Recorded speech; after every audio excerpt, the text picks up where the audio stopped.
solo pueden hacer lo que saben. Que quisieran hacer otras cosas, pero que no tienen recursos ni organizativos ni simbólicos para hacer lo que ellos quieren. Fíjense que en todo esto el tema de las tecnologías no les preocupa mucho, en las tecnologías de la información y la comunicación. ¿Por qué? Porque en España, en Cataluña en concreto, hace 30 años que hay políticas de introducción de las TIC en la educación y eso es una cosa que ya está en los centros, ya no es un problema. No es, o sea, todos los centros tienen laboratorios, muchos ya tienen en la propia casa, ellos son usuarios cotidianos, ya no es un problema. El problema es cómo hacer una enseñanza que no sea inercial, que no sea con o sin tecnologías, ¿no? Y está dentro del mismo paquete. La falta de formación cultural, que ha salido también aquí, ¿no? Ellos se notan que no son cultos, que no están al día de muchísimas cosas y como algunos se preguntan cómo formarse o suplir todo eso, ¿no? Todo señala la necesidad de seguir aprendiendo y aquí también está la necesidad de seguir aprendiendo en cuestiones de tecnologías y sobre todo cómo cambian las tecnologías, las formas de aprender y las formas de enseñar.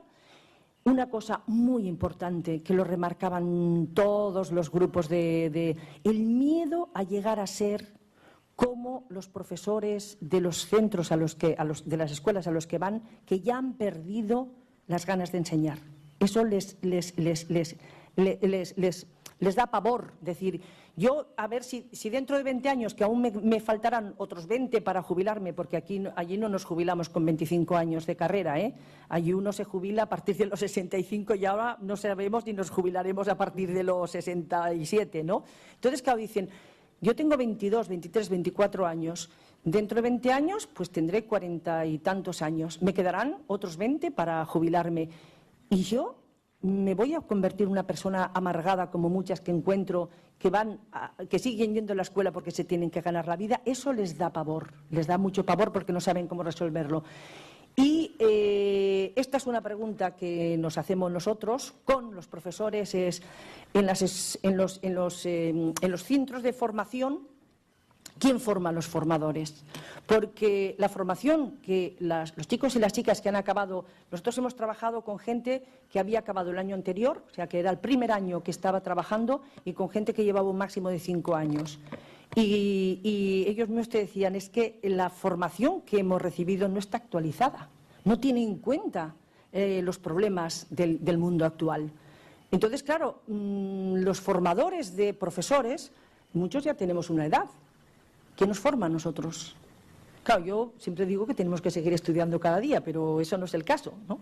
Entonces, cuando ves los programas de formación, claro, te das cuenta qué autores, qué teorías. Entonces, esto es un gran reto. Y hasta aquí les podría explicar muchísimas más cosas, pero como me tengo que ceñir a 30 minutos, pues aquí está. Espero que haya conectado con algunas de sus preocupaciones y también espero muchas preguntas, mucha discusión, mucha discrepancia, mucha argumentación y muchas gracias.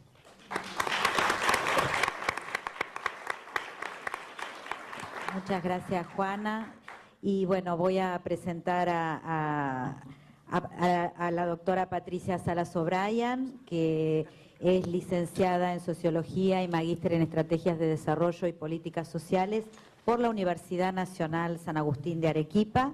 Le damos la bienvenida a Patricia, que además cuenta con estudios concluidos en el doctorado de Ciencias Sociales en la Universidad Católica Santa María de la misma ciudad.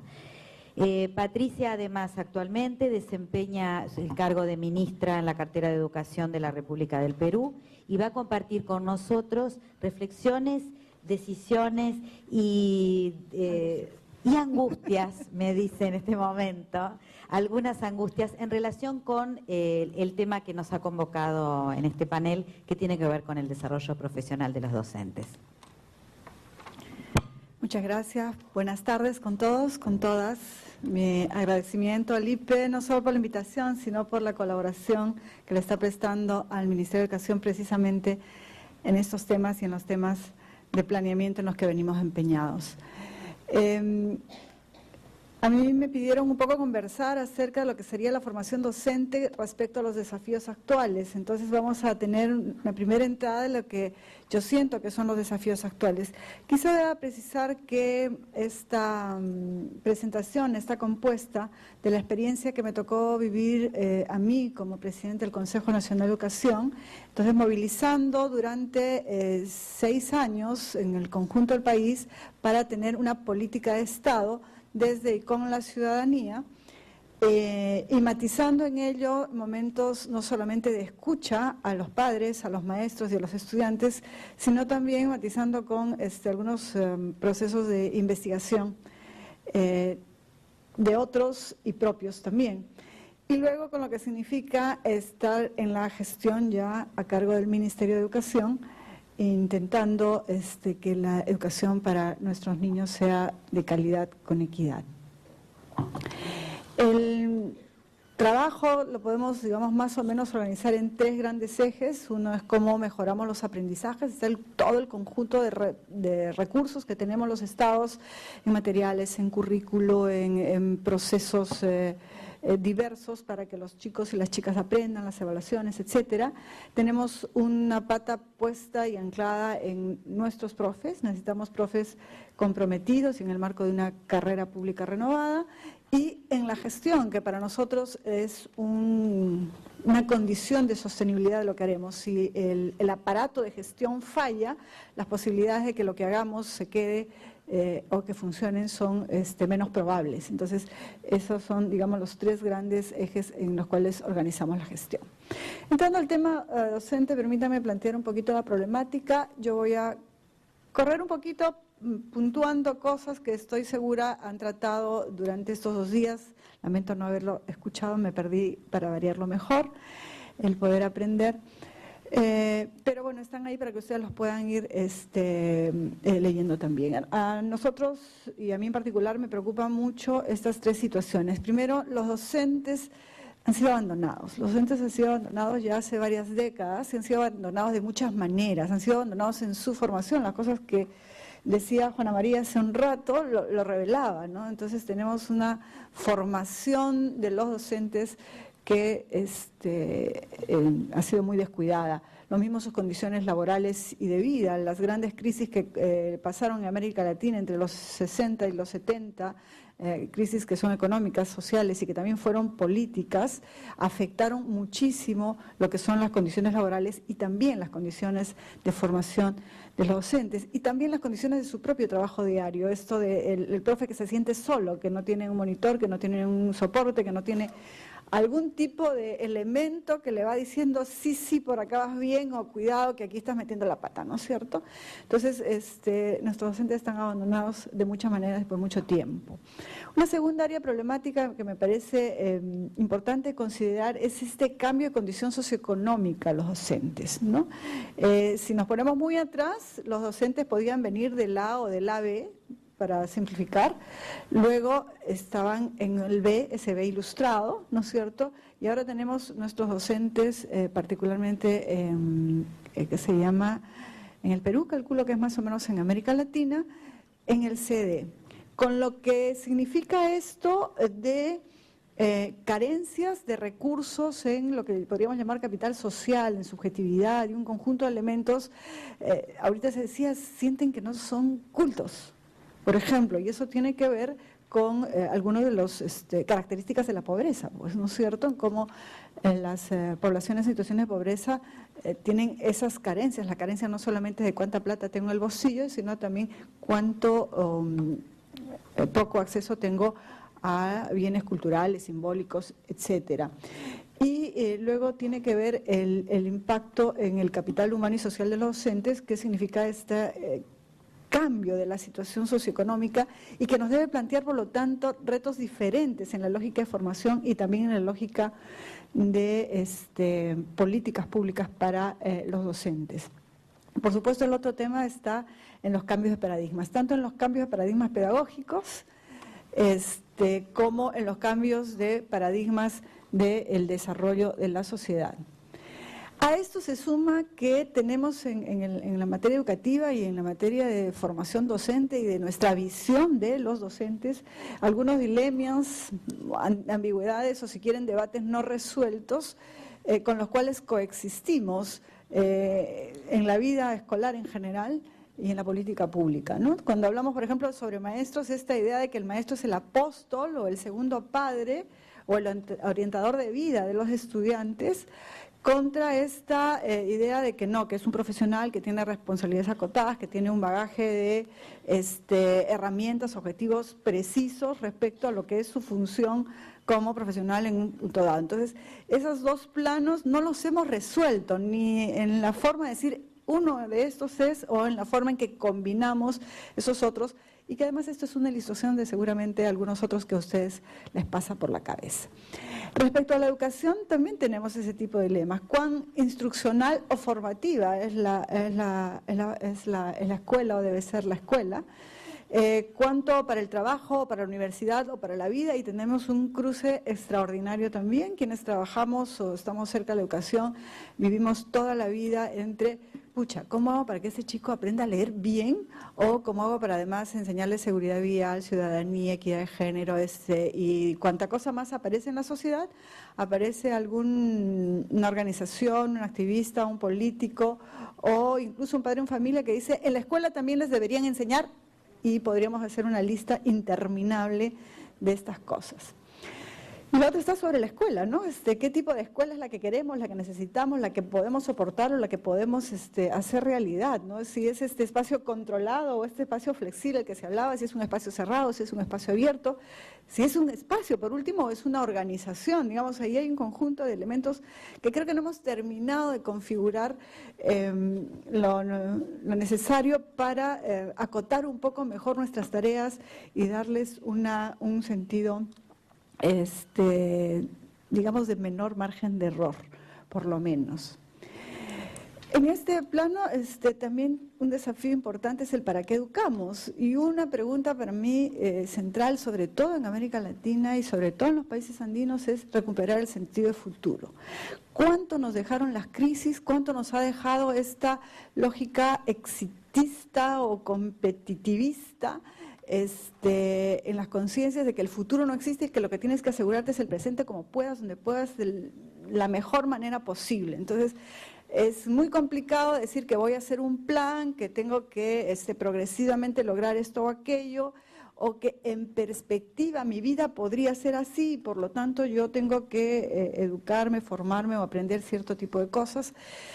El sentido de futuro creo que es un tema que está pendiente de ser recuperado, o que tenemos que trabajar en ello, y a la vez hacer viable el futuro para todos, porque el futuro no es solamente el derecho de uno, sino el futuro para todos.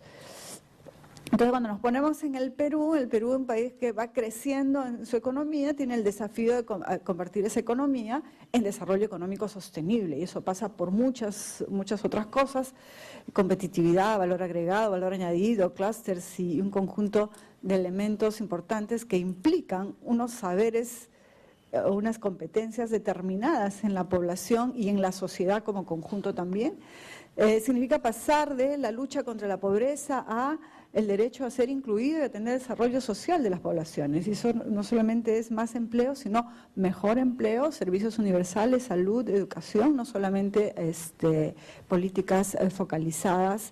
Y también esos otros intangibles: confianza, recreación, deporte, arte, cultura, seguridad y todo este otro tipo de cosas que como seres humanos tenemos derecho a desplegar, o por lo menos a usar en nuestras vidas, ¿no? Pasar de la lógica de la elección del mal menor a elegir a tener una democracia sólida, con todo lo que eso significa en ciudadanía, en institucionalidad, en cultura de paz, sea por la forma de violencia, digamos, urbana que va ocurriendo en estas sociedades, o porque todavía estamos en el Perú todavía debatiendo cómo vamos a terminar de derrotar acciones violentistas en nuestra sociedad. Y cómo pasamos de gobiernos que administran un presupuesto y unos proyectos a estados que gobiernan, ¿no es cierto?, con partidos políticos que tienen proyectos políticos, es decir, que están teniendo una idea de sociedad, una idea de la vida de la gente, con qué tipo de rol del Estado vamos a trabajar. Eso todavía es un debate no resuelto en América Latina. Cada uno de esos países tiene que resolver qué tipo de rol le quiere dar el Estado en general y para la educación en particular, y cómo hacemos que nuestros estados tengan la capacidad de ser, pues, primero de actuar, no quedarse preocupados, sino ocuparse, de ser pertinentes y en nuestra opción también ser descentralizados. Ese es el tipo de desafío que tenemos nosotros en el Perú y que siento que podríamos compartir muchas de esas cosas con América Latina, pero la educación como tal también tiene un conjunto de desafíos. Uno del que siempre hablamos en todas partes es cómo conectamos la educación a la realidad. Casi siempre se habla de la segunda parte, de cómo conectamos la educación a los retos del desarrollo, ¿no? Si los chicos o las chicas van a poder encontrar trabajo. Yo digo siempre, si los chicos o las chicas van a poder ser el papá o la mamá que quieren ser, el amigo o la amiga que quieren ser, tener redes, comunidades, etcétera, o cómo son ciudadanos, cómo son partes de una comunidad de confianza, etcétera. Pero también está el otro desenganche, y esta lámina la utilizo mucho cuando trabajo con profes, cómo conectan lo que hacen con la realidad de su estudiante, de sus estudiantes, ¿no? Cuánto les preocupa, no les preocupa el potencial o las dificultades personales que tienen cada uno de ellos, sus saberes previos, el contexto familiar o social. ¿Cuánto están enterados o no? ¿Son capaces de conectar lo que están haciendo en las aulas con las aspiraciones de los chicos? ¿Qué quieren ser los chicos para después, o para mañana, o para hoy día? Desde conceptos tan, a veces, ya ni queremos decir, conceptos como felicidad, hasta conceptos como capacidad de tener voluntad sobre una u otra cosa. ¿Y qué quieren aprender los estudiantes? ¿Qué son capaces de aprender? Entonces, el conectarse con la realidad tiene que ver con conectarse con la realidad social en general, pero en mi opinión también tiene que ver con conectarse con el propio estudiante como un desafío del docente, porque el docente, si bien está trabajando para el conjunto de la sociedad o la colectividad, está trabajando también para cada uno de sus estudiantes. El otro gran desafío en el que nos hemos metido, pues, que el desarrollo ya no son números de soles en nuestros bolsillos, ¿no? El desarrollo es un concepto complejo que tiene varios niveles o dimensiones, podemos llamarlo como querramos, desde lo humano propiamente dicho hasta lo social, lo político, lo cultural. Entonces, cuando hablamos de educar a los chicos, a las chicas para la vida, y decimos desarrollo integral, ojo, cuidado, estamos hablando a veces de más cosas de las que nos podemos hacer cargo, y hay que ver eso. Y otras que tienen que ver con cómo ha ido evolucionando el mundo en el aspecto económico productivo, por ejemplo, si hablamos de chicos que van a poder tener capacidad de insertarse en la vida económica, luego cada vez hay, pues, menos empleos, digamos más empleados y menos obreros. Cada vez hay menos empleos y más autoempleo. Entonces eso requiere capacidades y competencias diferentes entre las personas, ¿no? Cada vez hay menos industria material y más industria intangibles o servicios. Cada vez hay menos fábricas de autos, o digamos mejor, las fábricas de autos necesitan menos obreros, y cada vez tenemos más empresas turísticas, ¿no? Que tienen que ver con servicios o más empresas de comunicaciones, que tienen que ver con otro tipo de habilidades o de competencias, ¿no? El mercado mismo, que es en donde vamos a estar todos de una u otra manera, es cada vez más competitivo, cambiante, exigente, es un mercado más de sensaciones que de cosas.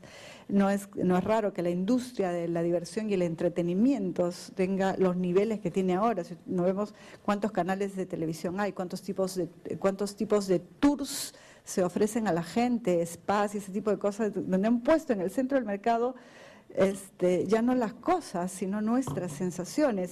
Si es más emocionante, van a tener más mercado. Si es menos emocionante, la adrenalina es parte, y en medio de todo ello, pues, es una crisis económica, y la amenaza de que el crecimiento puede caer también resulta un elemento importante a nivel de lo que pasa con el mercado.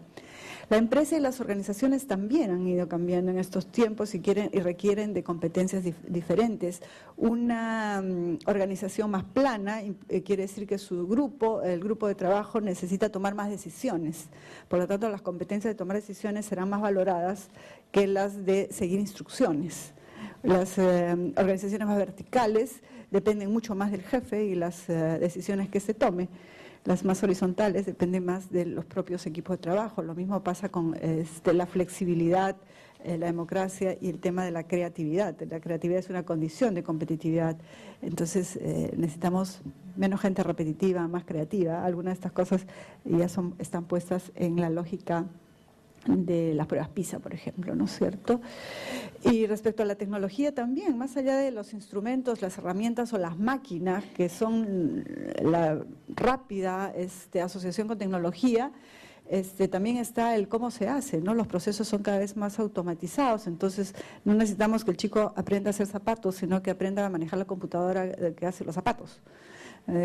Cada vez las personas tienen que inventarse su empleo. Usted es un, ¿qué puedo decir? Un publicista. Entonces el publicista no le va a decir cómo tiene que hacer, él tiene que inventarse cómo hace.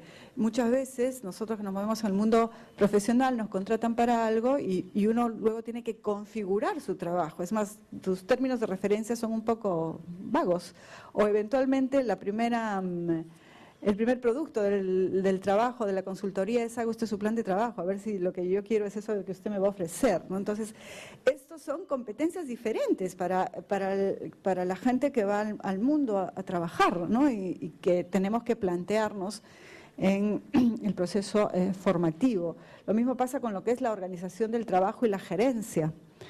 Son lógicas diferentes de este jefe que era el que sabía todo y le decía a cada uno qué hacer, al jefe líder, formador, educador, orientador, que a ciencia cierta no sabe qué es lo que su equipo sabe hacer, entonces lo que tiene que dar es una orientación para que esos saberes, esas inteligencias, esos talentos de su equipo se pongan en juego. Entonces, eso es otro mundo en materia de competencias que nos toca tener en cuenta, y la ciencia propiamente dicho, pues que pasa de las cosas visibles, tangibles y grandes a la nanotecnología o a biotecnología o genética, que nos pone en otras rutas, digamos, de exploración en general.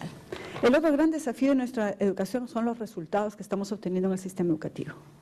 Estos son los de Perú, y como pueden ver, la línea negra es la de comprensión lectora. Los chicos que logran el nivel 2 es el nivel óptimo, llega apenas a el 29.8% en comprensión lectora y el 13% en matemática. Eso de por sí es un desafío monumental a cualquier sistema educativo, más aún si le agregamos la desigualdad. Esa es la brecha de aprendizajes entre población urbana y rural, que del 2007 al 11 ustedes han visto que están viendo que para el caso del Perú se ha duplicado, y que en una lógica de mirada entre lo privado y lo público, la educación privada y la educación pública, tenemos una brecha estancada, es decir, no estamos empeorando, pero tampoco estamos mejorando nada la posibilidad de los muchachos y muchachas que están en la escuela pública, es decir, no estamos logrando que los chicos aprendan y encima tenemos niveles de desigualdad muy grandes. Eso también es un desafío que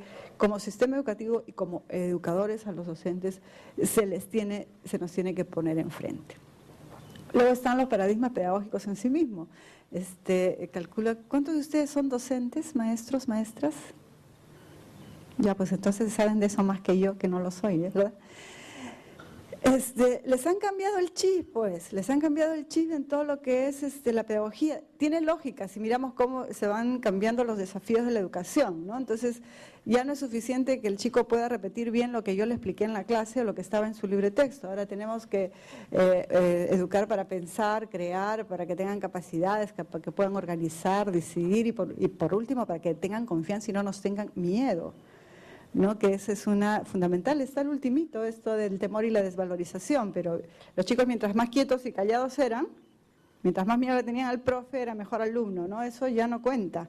Entonces, pero eso es un cambio que da la vuelta no solamente al qué hacer docente en términos profesionales, sino en términos humanos, y eso se complementa con esto, que además hemos incluido en la agenda educativa temas que no se enseñan pues repitiendo, ¿no? ¿Cómo enseñamos valores éticos? Eso no se enseña conversando, hablando, exponiendo, ni nada de estas cosas.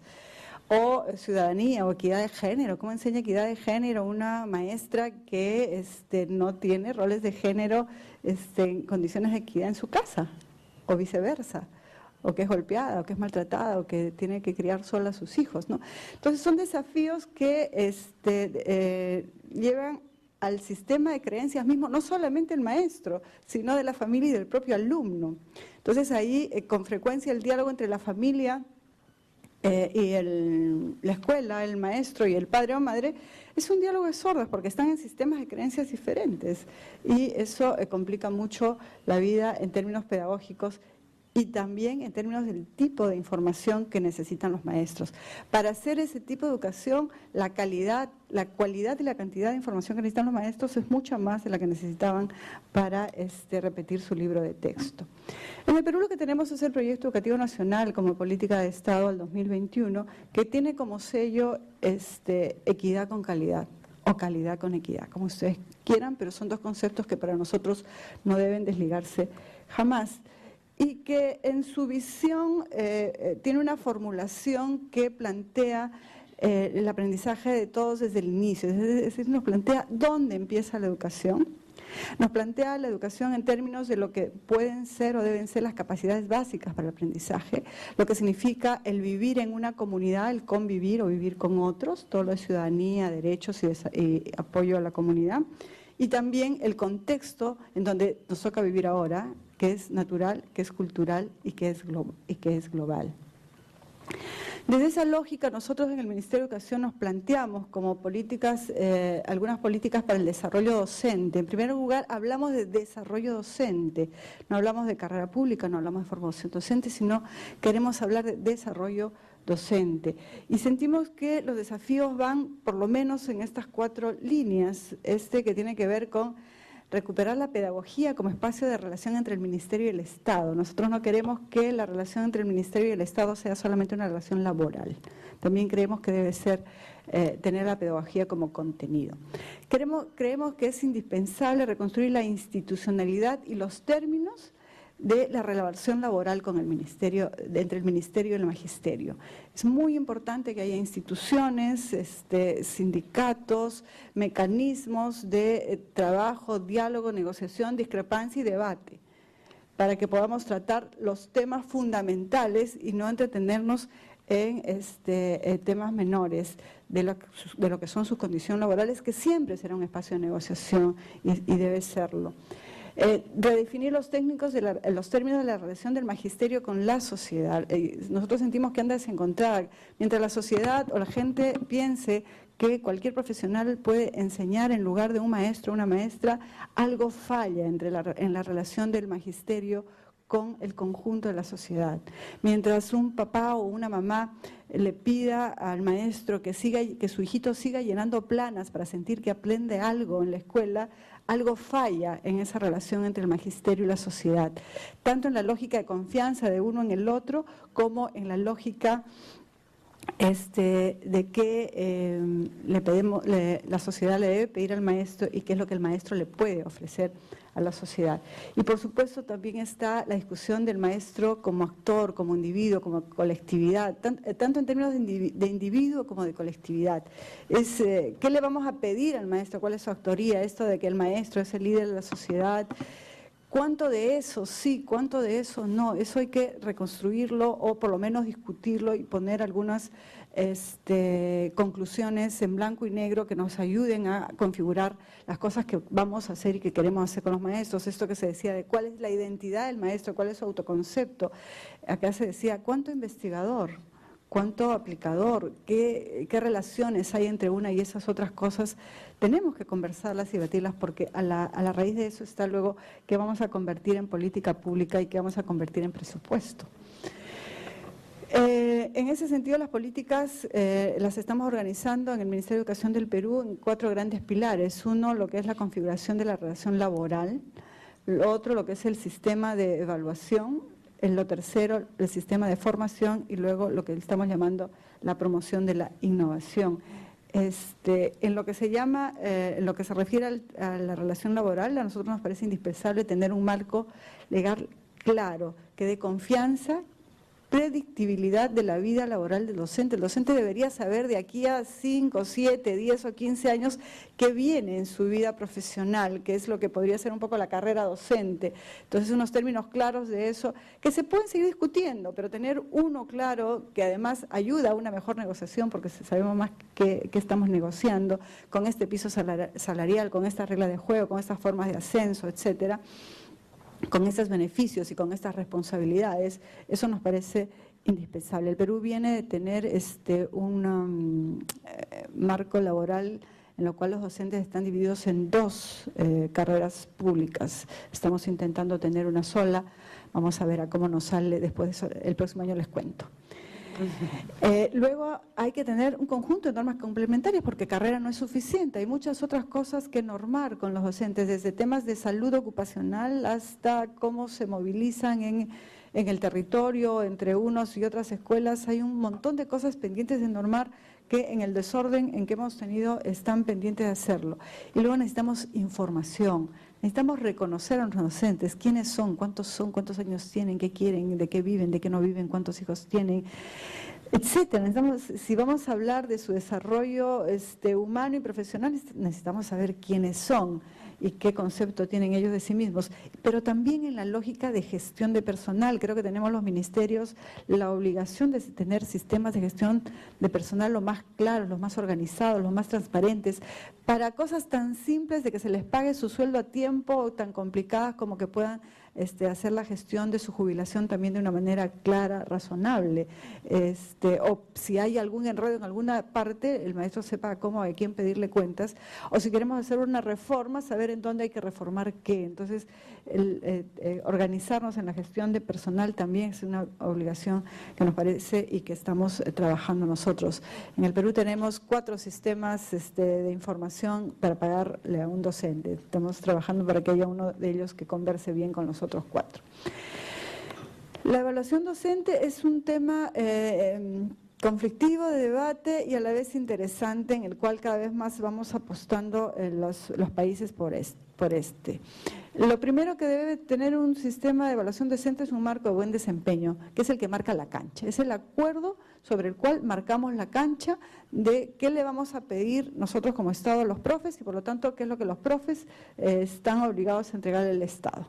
Entonces eso debe ser lo más consensuado, lo más debatido y lo mejor trabajado posible y luego planteado en criterios, en indicadores que otra vez sean predecibles y transparentes. El marco debe ser las reglas de juego de la evaluación y debe estar asociado a instrumentos y procedimientos confiables. Si no somos capaces de tener estas 2 primeras cosas, mejor no nos metamos en ningún sistema de evaluación docente.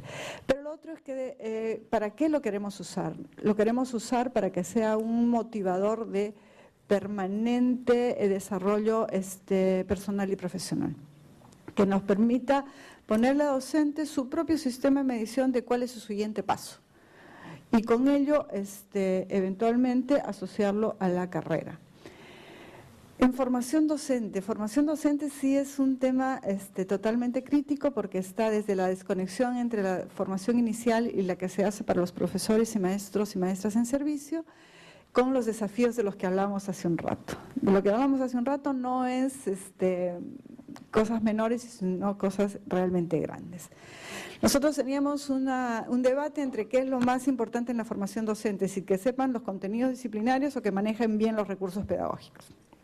Hay quienes dicen lo uno, hay quienes nos dicen lo otro. Para nosotros eso es una discusión sin sentido. Tiene que haber una buena combinación de las dos cosas. Un profe que no maneje la pedagogía no es profe, pues puede ser, no sé, ingeniero, abogado, sociólogo, lo que quieran, pero no es profe, pues. Pero un profe que tiene buenos contenidos pedagógicos y que no tiene buen manejo disciplinario, entonces también entra como cojito al proceso de enseñanza y aprendizaje. Pero hoy por hoy no es posible entrar a hacer las cosas bien si además no tenemos muchas herramientas y mucha comprensión de lo que significa al docente vincularse con los estudiantes. Hoy que están desafiadas, quien nos decía, Tenti tiene un artículo riquísimo sobre eso, de cómo han variado los términos de la autoridad entre los adultos y los jóvenes. Eso de que los adultos dicen, yo sé más que tú y por eso me tienes que hacer caso, eso se acabó. porque ellos saben más que nosotros de cómo manejar estos aparatitos, los celulares y no sé cuántas cosas más, en donde la única forma de resolver que tenemos los adultos de esas cosas es decirle al hijo o al sobrino, oye, ayúdame con esto. Entonces, yo sé más, ya no vale. Todo el tema cómo ha desarrollado derechos del niño, tampoco ya no vale en la lógica de autoridad de el respeto es porque yo soy mayor. Tiene que haber, el respeto ahora es motivado, tiene que ver con respeto mutuo. Esos son términos totalmente diferentes que no solamente uno los cambia porque los dice. Es más, a uno le pueden sonar razonables, pero a la hora de hacerlos, a ver, vayan a ver cómo les va a las mamás tratando de criar a sus hijos chiquitos en medio de la pataleta porque quieren ponerse estas medias y no aquellas. O qué le pasa a los maestros y a las maestras tratando de llevar adelante un plan de clases donde los chicos no quieren hacer eso, pues, o están en otra, ¿no? Entonces, hoy eso se expresaba, yo lo recogía precisamente en una investigación que hice para formular un sistema de formación en servicio, en que los chicos decían, el profesor que más aprecian los chicos es aquel que los escucha. Y el mayor problema de los profes con los chicos es la indisciplina. Entonces, cuando uno mira qué pasa en medio de eso, es que no tienen forma de vincularse. Y los profes estamos desafiados a volver a reconstruir esas fórmulas para vincularnos, y las hay. Entonces ahí hay toda una batería de cosas. Y luego está este tema del desarrollo personal y humano de los docentes. No le podemos decir a los docentes que empiecen a hacer educación en democracia si ellos en sí mismos no tienen el chip de la democracia, ¿no? Yo les puedo repetir a ustedes cuáles son todas las organizaciones democráticas y las redes democráticas del país, pero si mi comportamiento es autoritario, piña, se acabó la educación en democracia. Lo mismo pasa con esto de educar para la creatividad. Si no tengo reglas flexibles, si no soy capaces de reconocer que el chico puede salir por una vía totalmente diferente a la que yo diseñé en mi proceso de evaluación o de enseñanza y aprendizaje, fin de la creatividad, ¿no es cierto? Sin contar lo que pasa con la curiosidad, que ese es el don que los adultos matamos cuidadosamente en los niños, ¿no? Seamos papás, seamos tíos, abuelos o maestros. Y la curiosidad ahora termina siendo una de las cosas que hay que trabajar más. Entonces, ese tipo de cosas no son de recetario, son casi de la estructura del yo, ¿no? Entonces, esas cosas tenemos que trabajarlas de una manera cuidadosa, y en eso creo que tenemos pocas exploraciones y tenemos que trabajar mucho más. Investigaciones de estas más cualitativas, de cómo están viviendo los profes, el magisterio, y enfrentándose a él, ojalá nos ayuden a ir enfrentando estos temas. Y el cuarto pilar, que tiene que ver con el sistema de innovación. Esta es una estrategia para nosotros de revaloración de la profesión docente. Hacer que los profes se reencuentren con la pedagogía nos parece muy importante, que la ciudadanía se dé cuenta de que hay algo que ellos no saben, que los profes sí, que por eso los valoramos, es muy importante. Entre esas cosas tenemos algunos programas que tienen que ver, por ejemplo, con cómo los docentes que han producido alguna innovación están teniendo un trabajo de... ¿qué le puedo llamar? No es estrictamente capacitación, en realidad es un trabajo de acompañamiento para que puedan hacer la reflexión sobre su práctica, contrastarla con teoría, compararla con prácticas parecidas y construir la formalización del conocimiento que había en su innovación. Eso es lo que llamamos fortalecer el yo o el maestro autor, que es capaz de dar cuenta de lo que ha hecho. Necesitamos construir liderazgos entre docentes, que cuando un docente no sepa qué hacer, pueda alzar la vista y decir, ¿a quién le pregunto? ¿Dónde está ese profe que sí sabe? Sea a nivel presencial, sea en las redes, sea en los libros o sea en las instituciones. Es decir, que haya liderazgos visibles sobre los temas pedagógicos entre docentes, para docentes, con docentes. Y también ir construyendo este espacio de identidad profesional, los cuales van pudiendo definir cada vez con la mayor claridad posible, y espero que con el mayor orgullo posible, lo que son, lo que quieren ser y lo que pueden seguir siendo como personas, como profesionales y como actores dentro de un sistema educativo. Son esos los 4 grandes pilares de las políticas docentes que nosotros queremos trabajar. Tenemos muchos instrumentos previstos para eso, que van desde, por supuesto, una ley de carrera pública hasta programas de becas, programas de radio y programas de televisión. Nos parece que la finalidad de trabajo en políticas públicas con los docentes tiene que ver en primerísimo lugar con recuperar el ánimo de los docentes. Esto que muchos llaman la vocación, la podemos llamar de muchas maneras, pero necesitamos recuperar el ánimo de los docentes, recuperarlo para la docencia, es decir, para su propia identidad profesional, recuperarlos para la educación, porque son una fuerza sin la cual la educación no podrá ser posible, y recuperarlos para la sociedad. Muchísimas gracias. Bueno, muchísimas gracias a ambas por haber respetado el tiempo. Como me ven, estoy ya tan llena de papeles porque son muchísimas las preguntas, no tengo casi lugar físico. En este momento les quiero contar que tenemos 4.700 participantes activos en este momento, presenciando el panel, compartiendo. Voy a dar solo algunos comentarios antes de pasar a las preguntas, que son muchísimas, pero por supuesto no vamos a poder compartir todas, pero sí un poquito el clima que se ha generado. Hay mucho...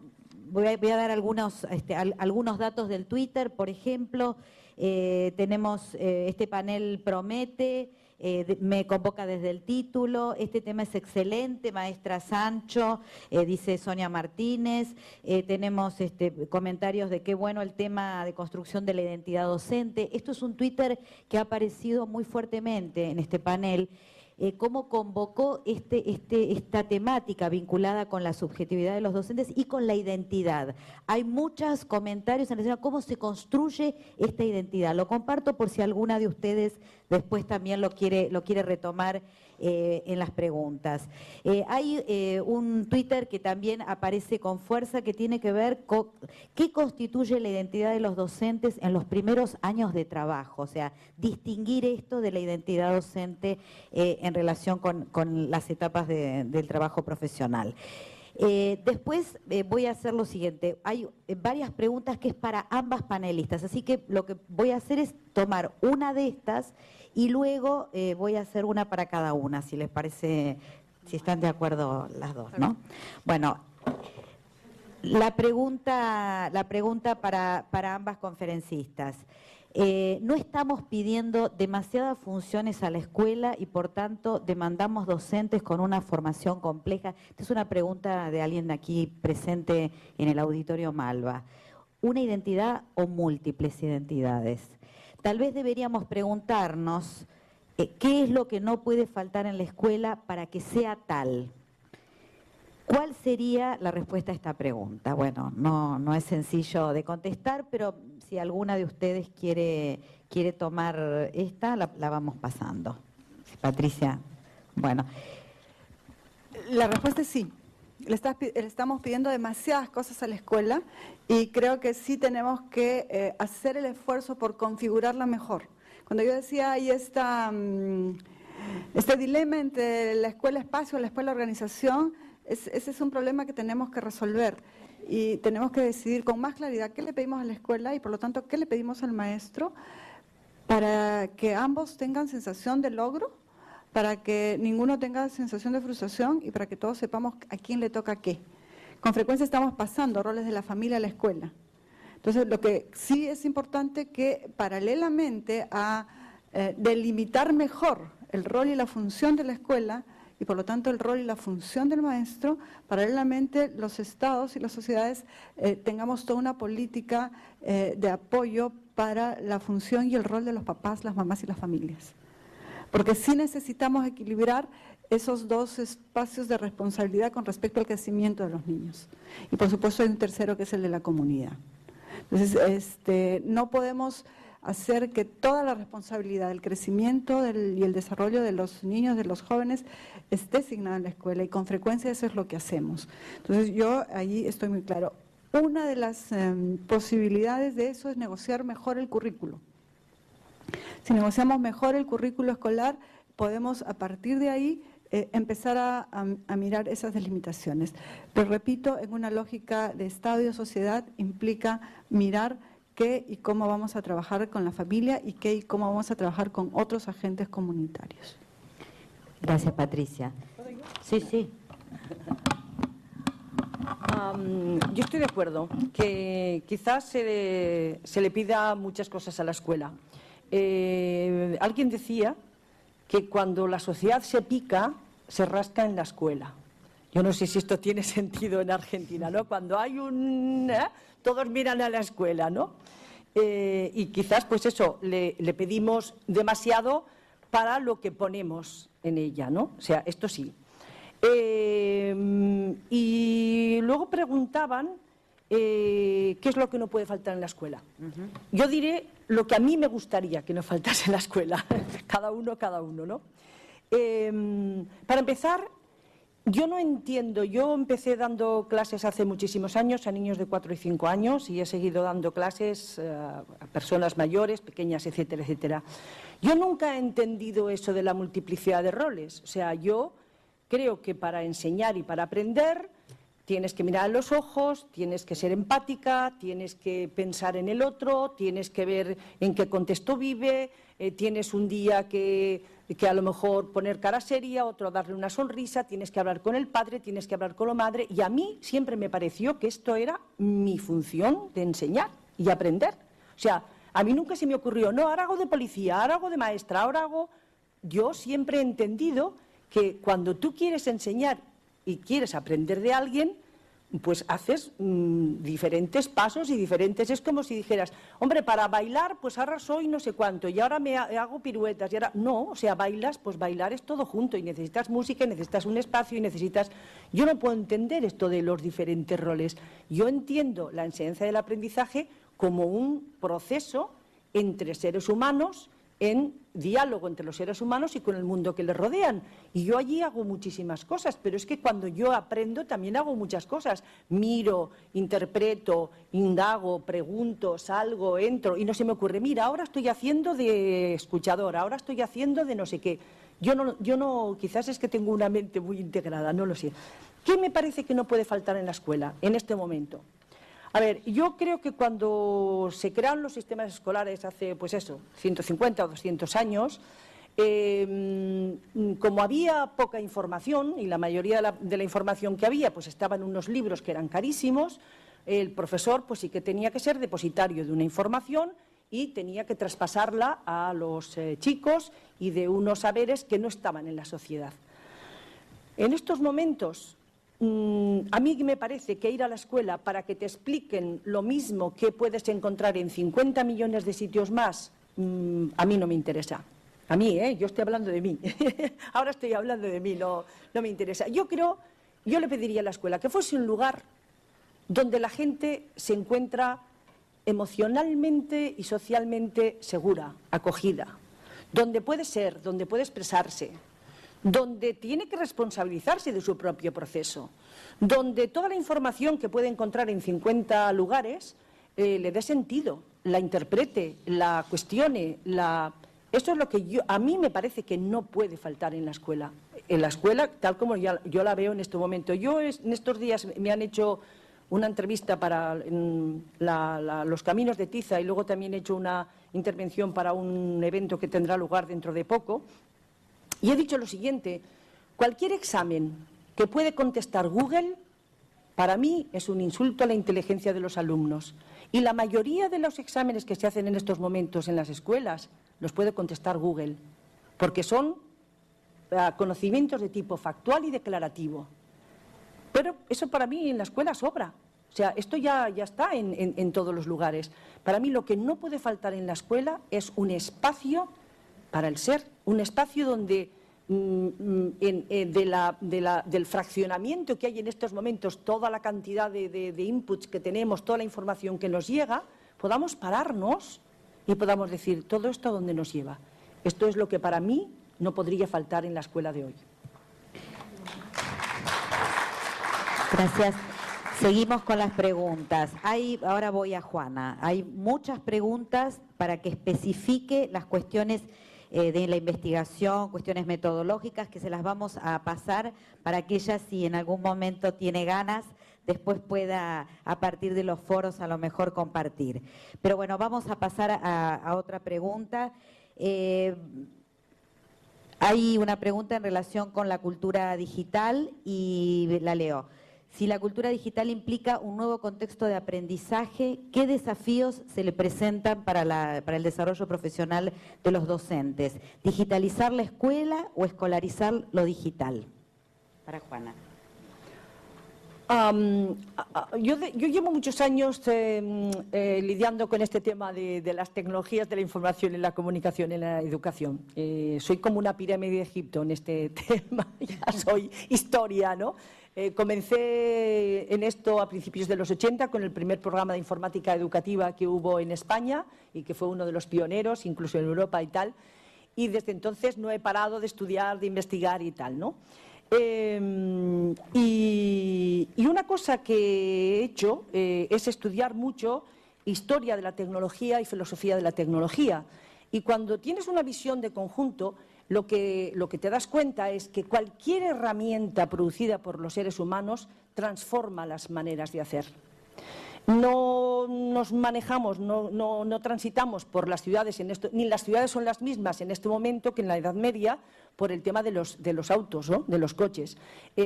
No escribimos igual si tuviéramos que ir al mar, buscar la sepia, ir al gallinero, sacar la pluma de la gallina para poder escribir que con el virome que dicen ustedes aquí, ¿no?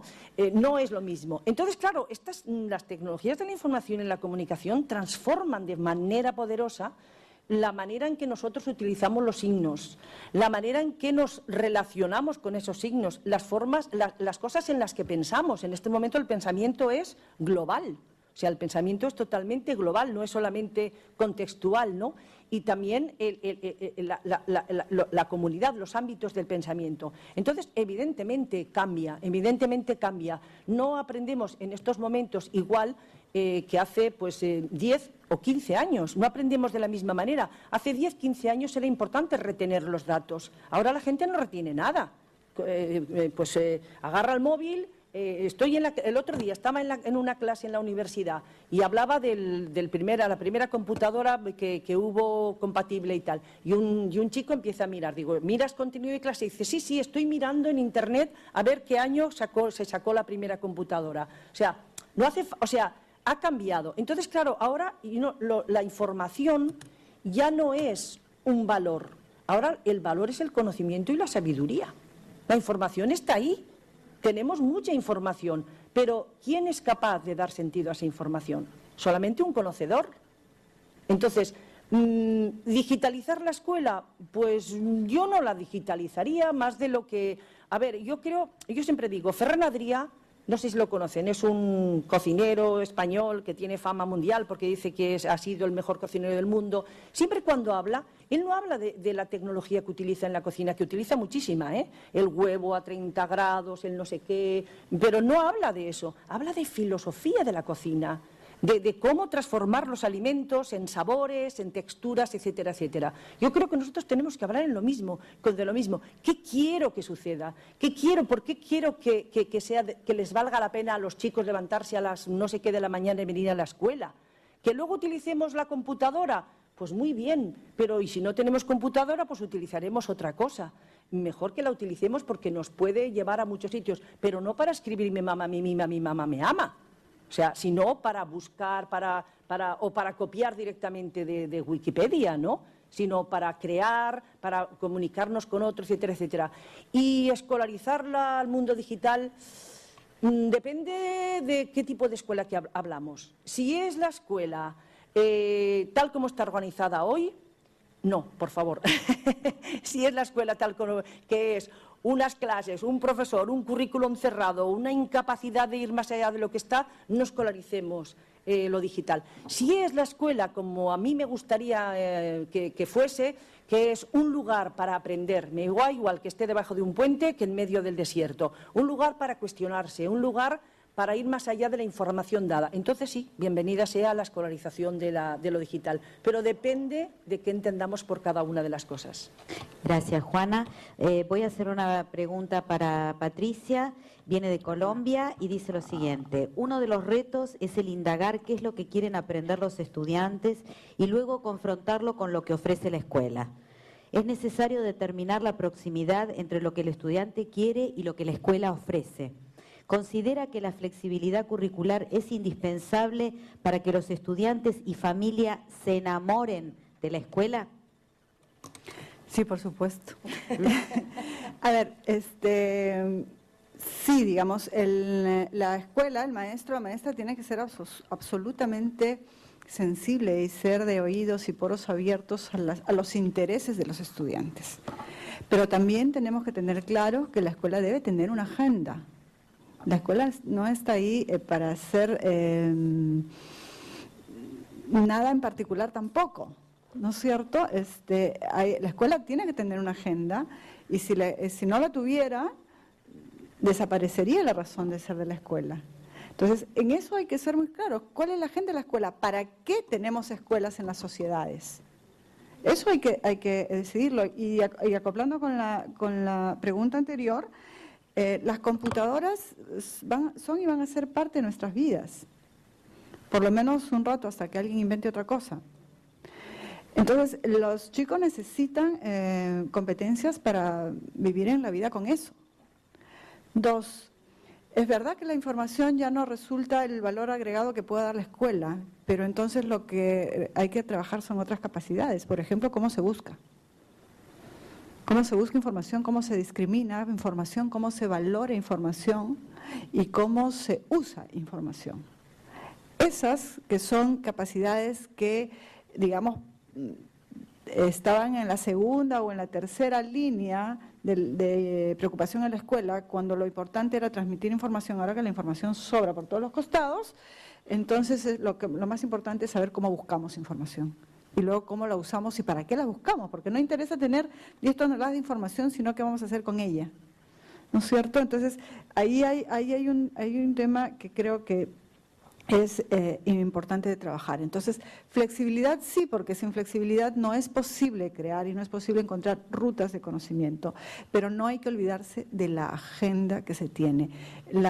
Una diferencia importante entre la formación que hacen las familias y la formación que se hace en la escuela es que la formación en las familias es como más espontánea.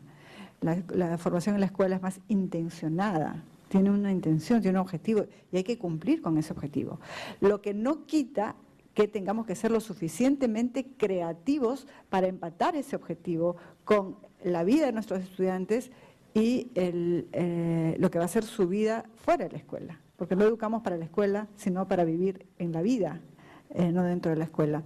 Entonces, ahí el desafío es cómo pasamos de informar a desarrollar capacidades y competencias que te sirvan para procesar esa información, que te sirvan para procesar la variedad, que te sirvan para procesar la diversidad, para que te sirvan para poner en la mesa intereses variados.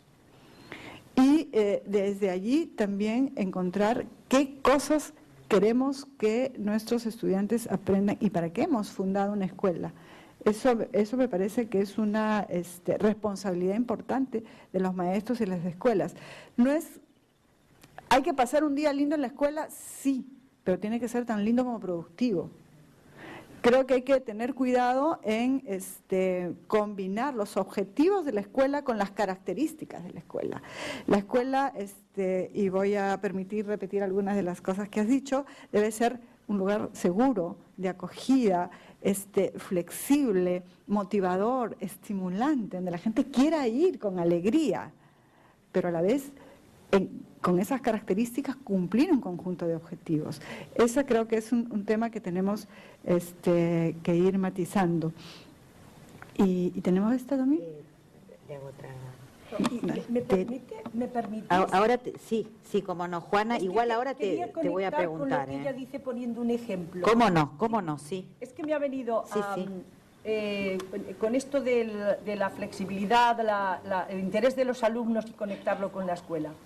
Yo creo que cualquier tema, por árido que parezca, cualquier tema de cualquier disciplina, por árido que parezca, podemos encontrar una forma de conectar con algo que le interesa a los individuos, en general. Esto lo pongo como una... Voy a poner un ejemplo. A principios de mes en principios de septiembre estuve en Chile y una de las cosas que más me encantó es hacer un seminario de 3 horas con chicos y chicas que terminaban el último semestre para ser profesores de secundaria. Y comencé, en lugar de hablar yo, a preguntarle lo que les inquietaba a ellos. Y les inquietaba mucho que a ellos los formaban mucho como especialistas en una materia, pero que cuando iban a las prácticas a los colegios, los chicos y las chicas les hacían cantidad de preguntas que no eran curriculares, que no tenían que ver con la enseñanza de las matemáticas o de la historia, sino que tenían que ver con la vida de los estudiantes. Y sobre todo una decía que estaba trabajando en un centro donde habían chicos con problemas de la protección de menores, 10 chicos como muy agresivos, ¿no? Que incluso a algunos profesores los habían agredido, y que a ella lo único que le preguntaban era sobre sexualidad, que cómo era su sexualidad y qué anticonceptivos utilizaba y qué tal y qué cual. Y ella decía, pero yo soy profesora de historia. Ella decía, y digo, pues fenomenal, si eres profesora de historia. Desde que el mundo es mundo, desde la prehistoria, no sé en qué época estás dando la historia, pero en cualquier momento de la historia ha habido sistemas anticonceptivos. ¿Por qué no trabajas con los chicos sobre ese tema, no? Lo dejamos ahí. Lo dejamos ahí. Entonces, a los 2 días seguimos el seminario y esta chica no vino porque tenía clase y su tutora me dijo, está fascinada, porque al día siguiente les propuso a los chicos, estaban en Grecia y les propuso estudiar la sexualidad en Grecia. Maravilloso. Con eso puedes estudiar, bueno, todo, democracia, diversidad sexual, todo lo que quieras lo puedes estudiar ahí. Y los chicos estaban fascinados, metidos en internet buscando cosas, discutiendo. Ella estaba fascinada. Un ejemplo. Que quisiera terminar diciendo eso. ¿Qué es lo que queríamos enseñar?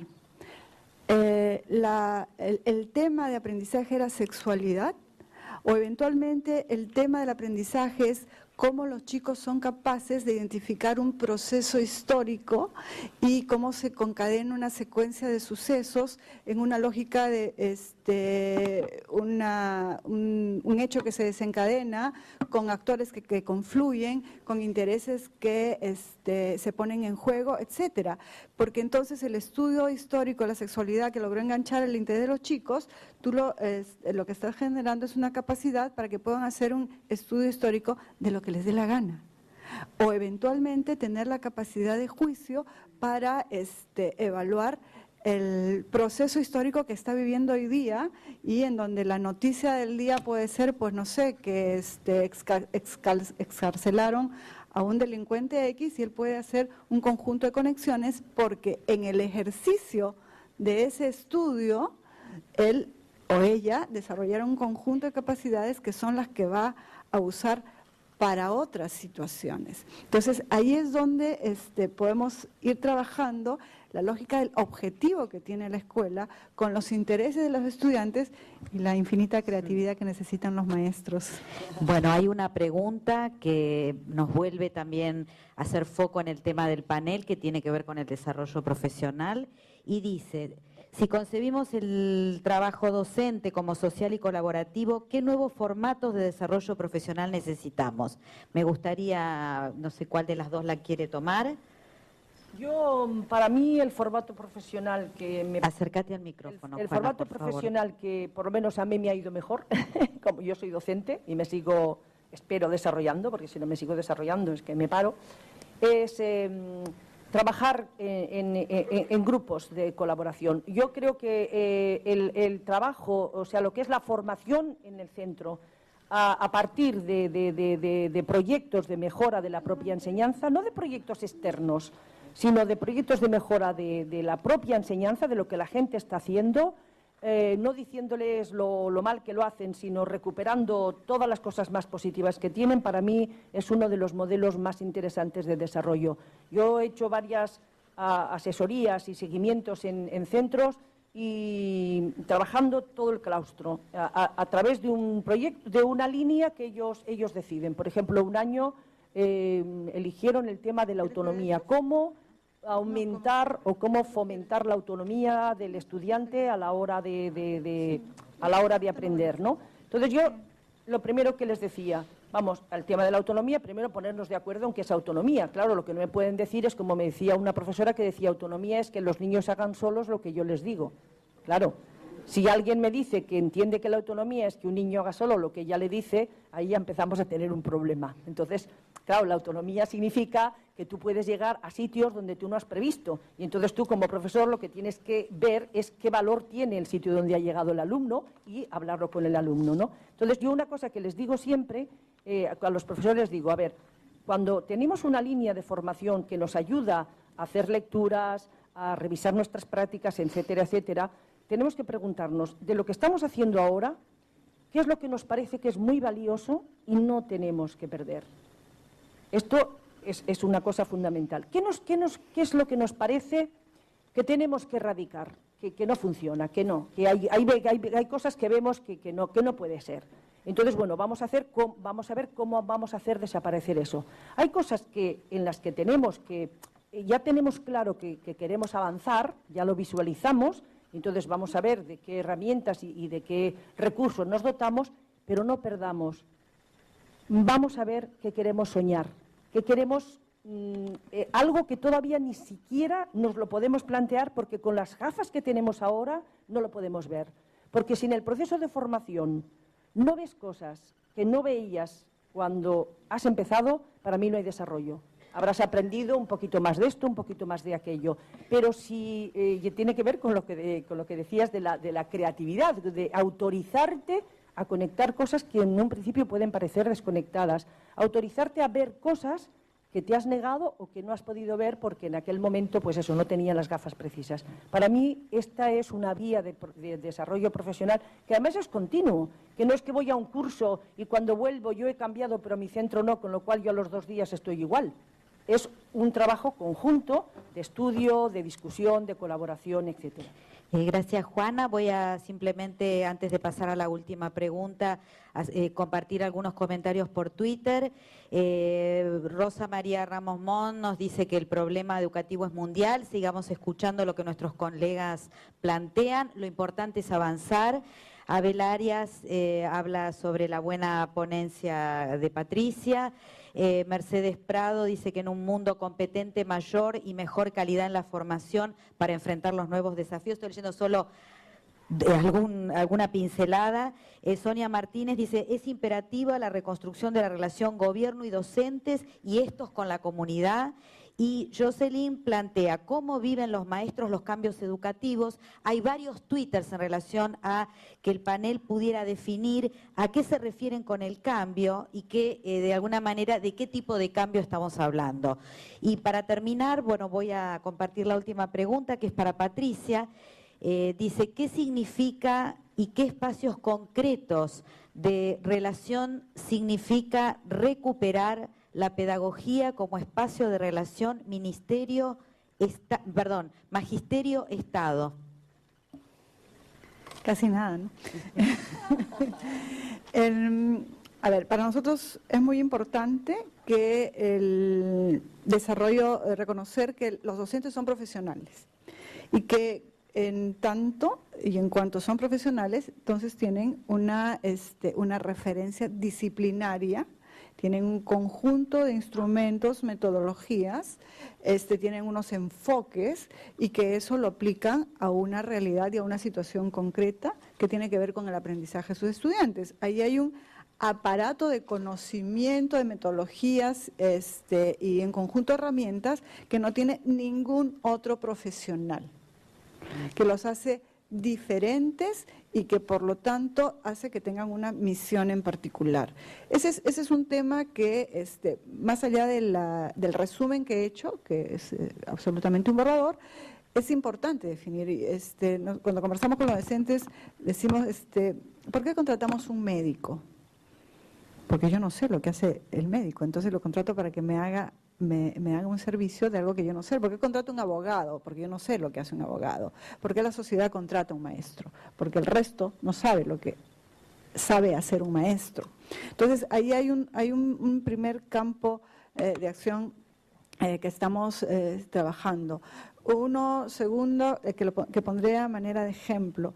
Es muy frecuente ver en las tesis de los estudiantes que salen de las facultades de los procesos de educación, tesis que no son sobre temas estrictamente pedagógicos, sino son temas sociológicos, antropológicos, psicológicos. Estudian cosas de si la familia es más, las condiciones socioeconómicas de la familia impactan más o menos en la educación, de si la cultura impacta más o menos en los aprendizajes de los chicos. No es que no sean importantes, sino existen esas relaciones, sí las existen. Pero pídanse a los sociólogos, porque los sociólogos chambean para los profes, que los antropólogos chambean para los profes, y que los profes sigan produciendo pedagogía, es decir, formas en que los chicos aprenden qué es lo que saben hacer los profes que nadie más sabe hacer en la gama de profesiones que se ofrecen en la sociedad. Queremos reencontrarnos con eso. Y eso implica para nosotros cómo estamos dibujando la formación docente, cómo vamos a empezar la negociación con la formación inicial, es decir, las facultades de educación y los pedagógicos. En segundo lugar, tiene que ver con estos temas que yo les decía, este programa que yo le llamamos, no recuerdo exactamente el nombre del programa, Maestros Inspiradores creo que se llama, que tiene que ver con encontrar el maestro autor. Es decir, no solamente es el usuario de tecnologías, técnicas, prácticas, etcétera, sino que su práctica, lo que ha hecho es también materia de su autoría. Estamos trabajando estos programas que esperemos que de aquí a unos 2 o 3 años nos haga poder identificar un importante número de docentes peruanos que son líderes profesionales entre sus colegas y que son parte de redes nacionales e internacionales. Esperamos tener también un conjunto de publicaciones de esos docentes. Necesitamos docentes hablándole a los docentes de lo que es su chamba y de lo que es su proceso creativo como profesionales y como personas que tienen una vocación que van a desarrollar. Todas las profesiones tenemos una vocación para desarrollar. Y tenemos, como decíamos, algunos temas que tienen que ver también con la imagen pública del docente. En particular, estamos generando 2 programas en medios de comunicación masivos. Uno para papás y mamás, en donde los maestros y maestras les dan tips a los papás y las mamás cómo ayudar a sus hijos en la escolaridad sin convertir al papá en maestro. Esa es una cosa interesante. Estamos en la 5ª semana, me parece, y es muy, muy interesante. Los papás llaman por teléfono, es un consultorio pedagógico para padres. Los papás llaman por teléfono y dicen, mi hijito no puede aprender a sumar. Entonces, el maestro que está en el micro le dice que cómo puede ayudar a su hijito a facilitar el aprendizaje de la suma sin que lo ponga a hacer ejercicios, ¿no? Los ejercicios son de la escuela. Al papá le toca la recreación, le toca el apoyar, el ayudar. Entonces le da un conjunto de tips de lo que puede hacer familiarmente para ayudarlo en lo que sabe el maestro. ¿Cuáles son los prerequisitos para que el niño pueda sumar? Yo no me sé ninguno. Sorry, no soy maestra, pero ¿cuál es la secuencia previa que debe tener el niño instalada para que a la hora de decir 4 más 4 el chico llegue a 8 sin el paporreteo? Eso lo saben los profes, entonces eso se lo pueden decir a los padres o a quien sea. Entonces ese es uno de los instrumentos.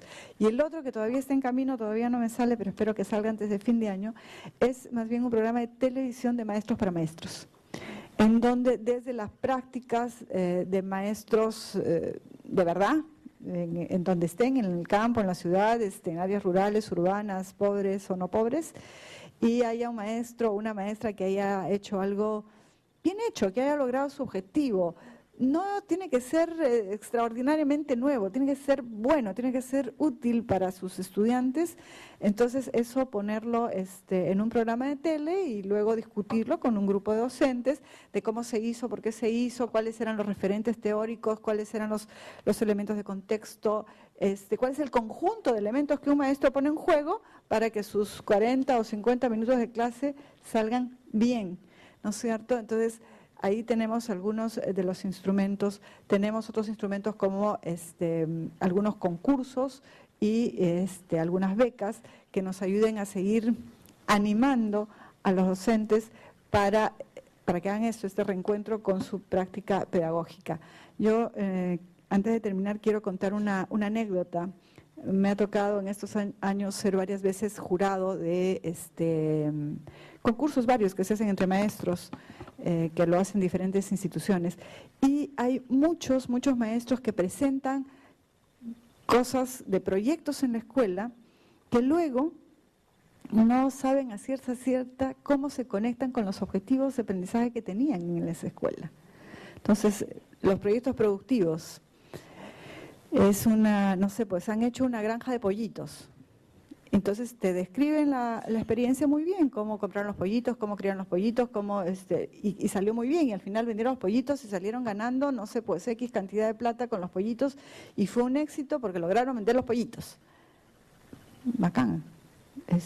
La pregunta es, ¿por qué pusiste ese proyecto en la escuela?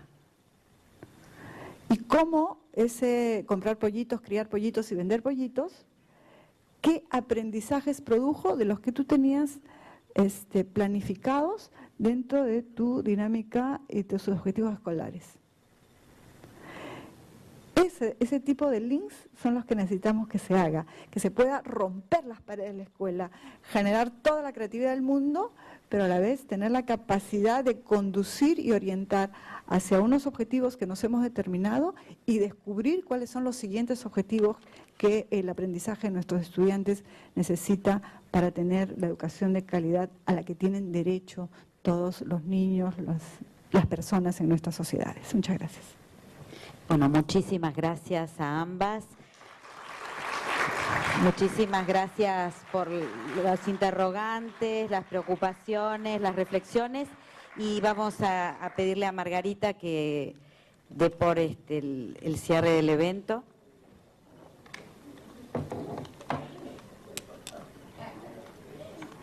¿Por qué se ríe? Espérate. No, ¿qué es? ¿Quién sí?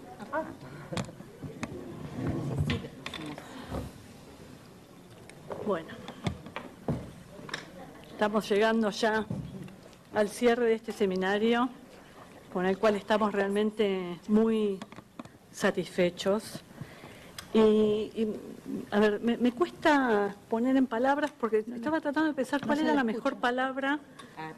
Estaba tratando de pensar cuál era la mejor palabra para compartir con ustedes, que tiene que ver más con una sensación que con un discurso muy articulado. Y en realidad la palabra que me sale, no sé si es la mejor, pero no importa, es ebullición de ideas. Tengo la sensación esta de que hay una cantidad de ideas que han quedado puestas a partir de las exposiciones, a partir de las preguntas que provinieron tanto del público en la sala como de los participantes en la modalidad virtual, que va a llevarme, a mí por lo menos en lo personal, un tiempo procesar. Y querría compartir con ustedes algunas de estas ideas que, ¿se dice ebullición? No, ebullicionan en mi cabeza. Ebullen, sí, en mi cabeza. Tuve que elegir el peor término, digamos, para el momento de cierre. Bien. Y cuando digo compartir con ustedes algunas de estas ideas, y no voy a pronunciar nuevamente ningún verbo, lejos está de mí hacer lejos está de mí hacer una síntesis de lo mucho que aquí ha sido planteado. Pero, bueno, nada, es en todo caso mis subrayados, y cada uno de ustedes podrá tener los propios y algunos incluso totalmente disonantes de los míos, y bienvenido que esto así ocurra. Me parece que hay un la idea vinculada con la identidad docente relacionado con las eras que introdujo Maurice Tardif como vocación, oficio y profesión, que en un principio él las planteaba como, y me parece desde mi perspectiva importante reconocer estas huellas en la historia de la construcción de una identidad, pero al mismo tiempo que lo planteaba como eras o edades o momentos o etapas, quedaba también claro que algunas de estos rasgos de alguna manera siguen aún presentes en la identidad de lo que es ser hoy un docente y que de ninguna manera podría pensarse solo como un desarrollo histórico. Creo que de mil modos ha aparecido, ha retornado, ha estado presente desde el primer día hasta el panel de hoy. Y si bien es cierto, y aquí voy a dar algunas opiniones absolutamente personales y discutibles, ¿sí?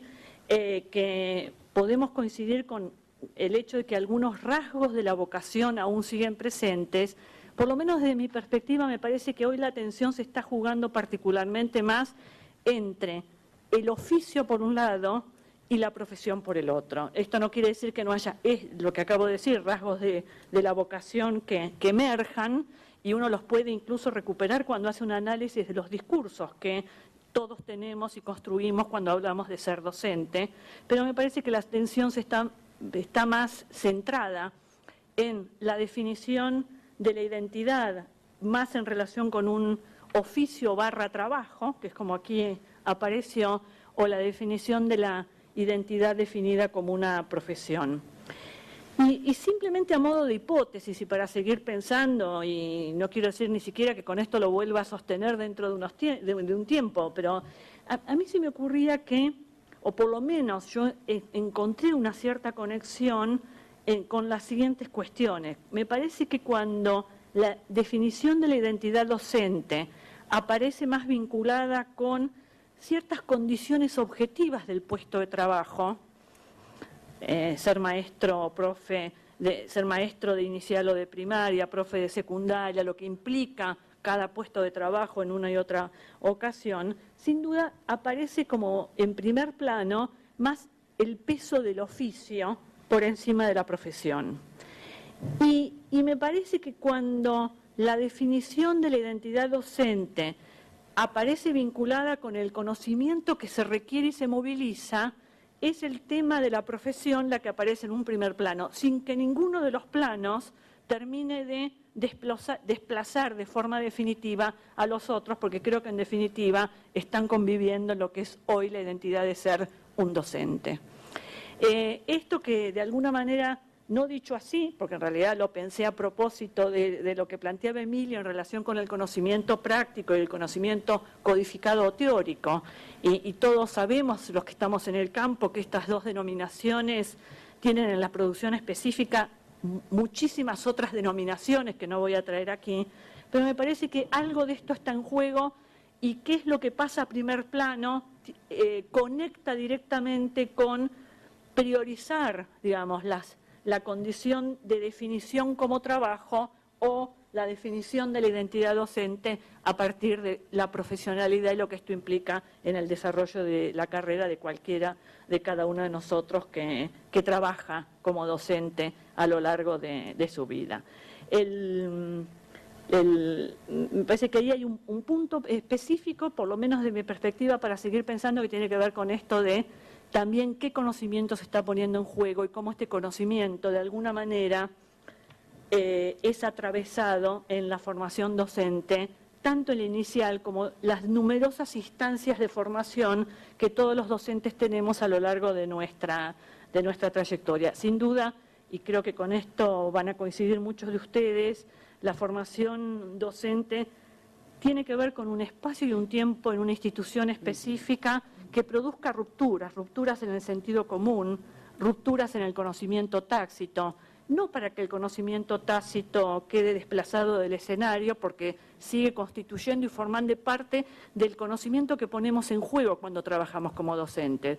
Pero la formación docente, insisto, sea la inicial o la continua, tiene que tener esa provocación, ese intento de producir rupturas en un conocimiento tácito basado exclusivamente en lo experiencial.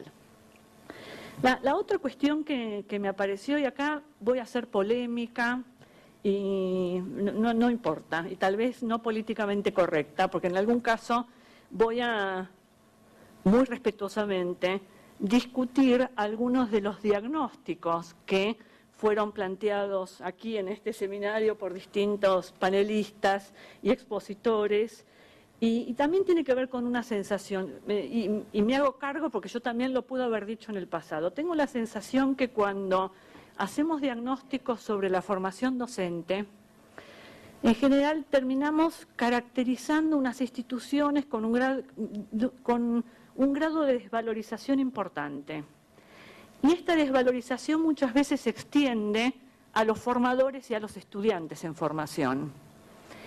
Y en todo caso se me prendieron algunas alertas o algunas alarmas, porque esto casi conduce a una paradoja, que es, si terminamos definiendo a las instituciones formadoras y a los docentes que forman, y a futuros docentes aún en formación, más por rasgos negativos que por características positivas, pero sin embargo sostenemos, a pesar de esta caracterización, que son considerados un colectivo imprescindible e importantísimo en la definición e implementación de toda política pública en materia educativa.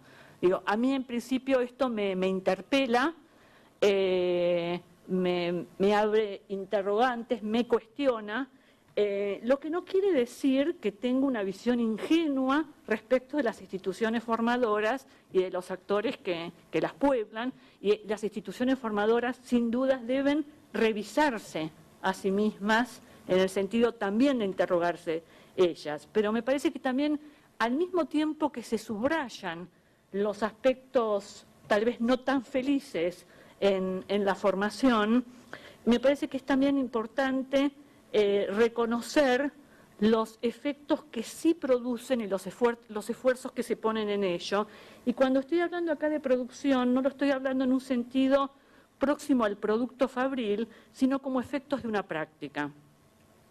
En algún punto, esta segunda reflexión, yo lo sé, muy polémica, tiene que ver también con algo que planteaba Silvia en su presentación respecto de correrse de la perspectiva del déficit. Ella lo decía en otro contexto para pensar el tema de la diversidad en educación, pero me parece que un desafío concreto para las políticas de formación docente, tanto inicial como continua, es empezar a correrse de la perspectiva del déficit y empezar a asumir como desafío para la formación las condiciones concretas que caracterizan hoy a los docentes. Digo, yo sé que es un camino mucho más complejo y más difícil, pero, digamos, desde mi perspectiva me parece importante subrayarlo. Otro tema que apareció, era imposible que no apareciera, tiene que ver sin duda con el tema con la cuestión de las regulaciones, nuevas institucionalidades en relación con las regulaciones del trabajo docente.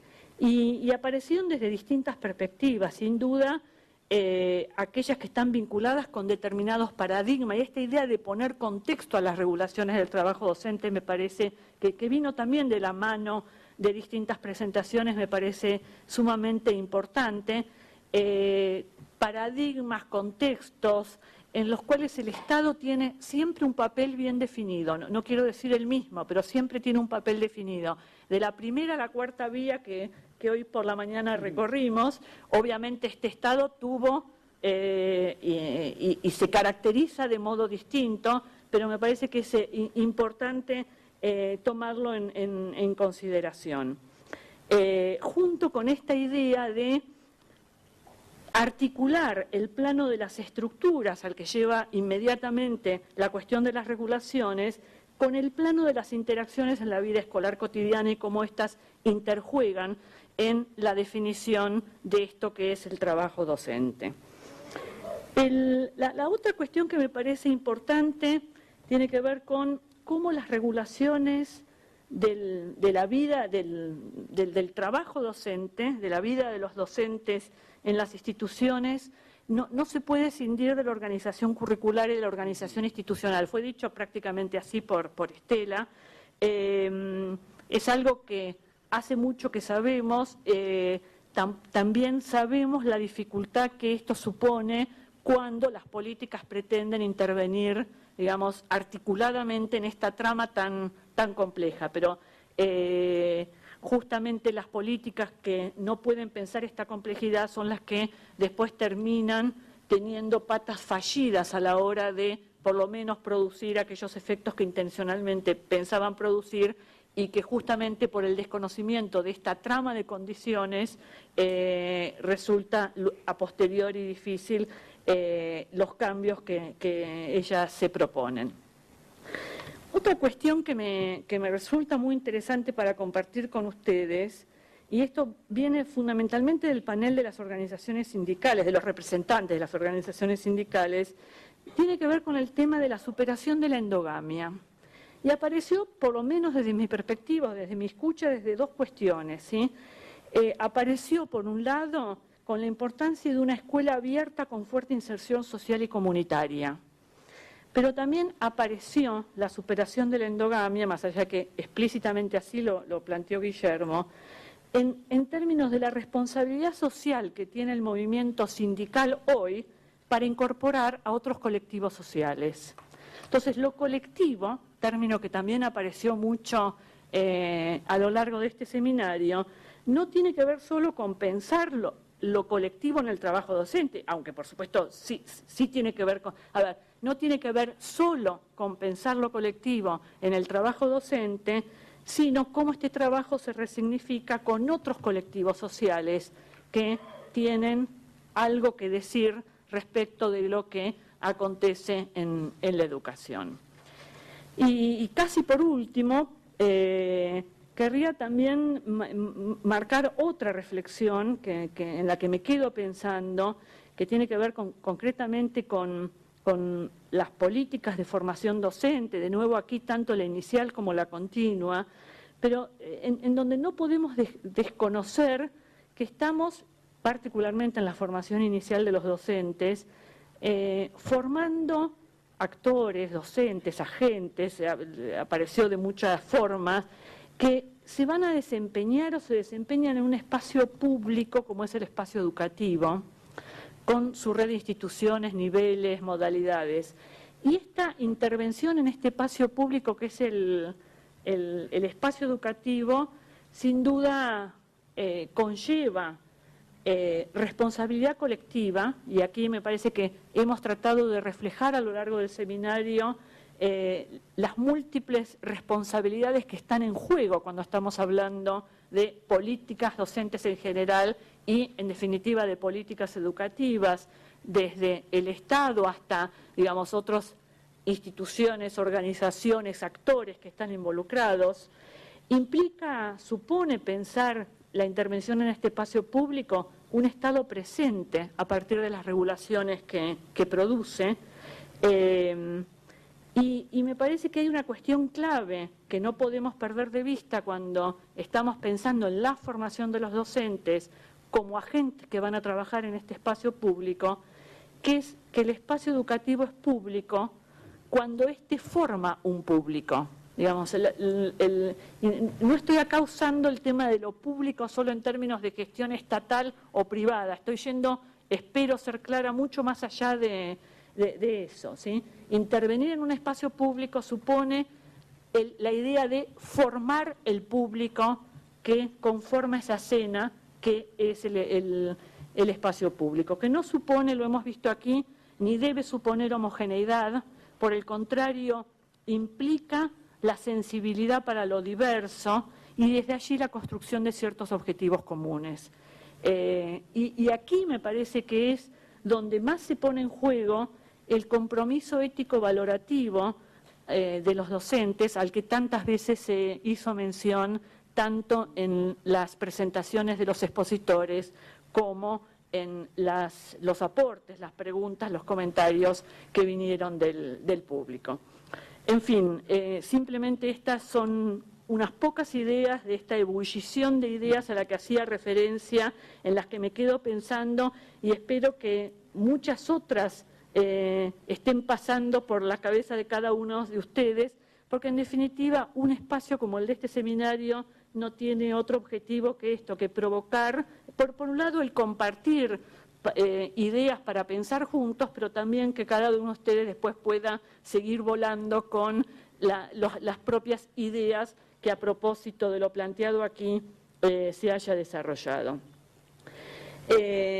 Estamos realmente impactados con todo el tema que ya anunciaba ayer respecto de la modalidad virtual. Tenemos más de 6.700 participaciones en la plataforma, hemos tenido más de 7.300 participaciones agrupando tweets, preguntas, intervenciones y demás, más de 12.000 visitas. Una importante participación de ustedes a través de las numerosas preguntas, y cuando digo ustedes ahora me estoy refiriendo particularmente a los que están en esta sala, pero más allá de todas las estadísticas con las que no los quiero abrumar, me impactan y nos impactan todos los agradecimientos que estamos recibiendo por la oportunidad de acercar este seminario a territorios muy remotos, a colegas que muy difícilmente podrían haber accedido a la presencia y participación en el seminario si no hubiera sido por esta modalidad virtual. Hay mucho agradecimiento a todos los expositores y agradecimiento que hago propio, además, en nombre de la institución, a todos aquellos que han aceptado la invitación y nos han acompañado a lo largo de estos 2 días presentando sus ideas, su desarrollo, lo que vienen elaborando en cada una de las materias que le hemos ido solicitando. Mi más sincero agradecimiento a todo el IPE. En realidad sería muy injusto nombrar algunos y la lista sería interminable, porque este ha sido un trabajo y un esfuerzo institucional de todos los que estamos cotidianamente en el IPE. Y mi más sincero agradecimiento y reconocimiento a ustedes que nos han acompañado en esta modalidad presencial y a todos los que nos están acompañando y nos seguirán acompañando en la modalidad virtual a lo largo de los próximos días. Por último, un agradecimiento nuevamente al Malva, que nos ha facilitado este espacio y sin duda, de nuevo, como lo decía ayer, tal vez no sea el cierre formal del seminario, tal vez sea solo el cierre o el momento en donde nos dejaremos de ver las caras, pero tal vez nos vamos a seguir mirando con las fotos que aparecen en la plataforma del seminario a partir de los numerosos intercambios que están teniendo lugar hoy, pero que van a seguir sin duda teniendo lugar en los próximos días. Así que, bueno, será hasta el próximo año con el próximo seminario del IPE. Muchas gracias.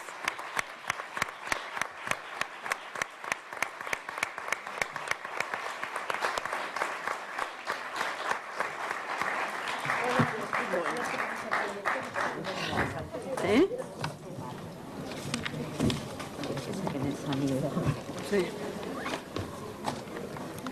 Bueno, ojalá signifique una auténtica transformación para la mejora, ¿verdad? Pues eso no está.